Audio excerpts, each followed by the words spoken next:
MHA has got to be one of the greatest TV series of all time, not just anime, at giving you characters that have done something really, really bad, but then kind of showing you where they're coming from or giving them some kind of redemption. Let's start with Bakugo. I want to be clear that if you can't forgive any of these characters for any of their actions, I completely understand. I kind of understand all of them in some way. Bakugo was so freaking mean to Deku, and slowly over time he changes. And a lot of people can't let him go for the fact that he was a big bad bully. He was really freaking mean. I personally think that Bakugo's redemption or change or whatever you want to call it is one of the greatest parts about My Hero Academia. Watching him slowly and finally give up was so fun for me. And if you watch my reaction videos, I start to get to a point where I'm like, time to be nice. I'm like over it. So I totally get why people can't forgive him. But I personally, once he finally did change, I was like, let's go. Yeah, of course you can change. I'll let you change. But yeah, go to character. Amazing. On to the next.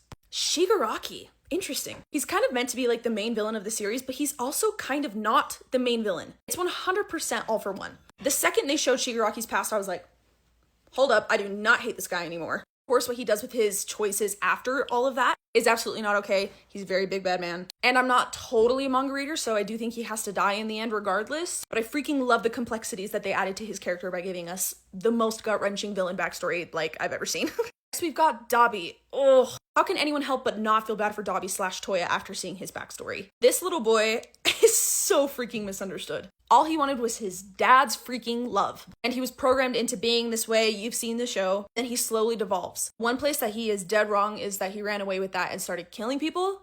That's not okay. But at the same time, how can you help but not see where he's coming from in some capacity? Dobby's a freaking wonderful villain and just a freaking wonderful character. Like, guys, my hero's so freaking good. Okay, on to the last and easily most controversial. Endeavor.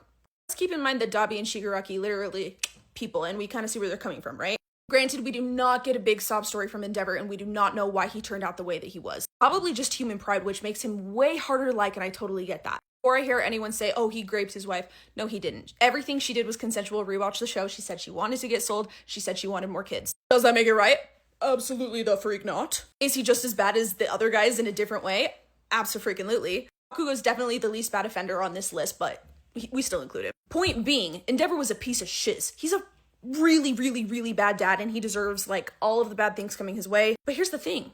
He knows that. He's not really looking for redemption. He's looking for atonement. He knows his kids are never gonna like him again, and he knows he deserves it. Whether or not I forgive him at the very least, that's a very good story writing tactic. And it makes a very complex character, and I really enjoy what he adds to the story.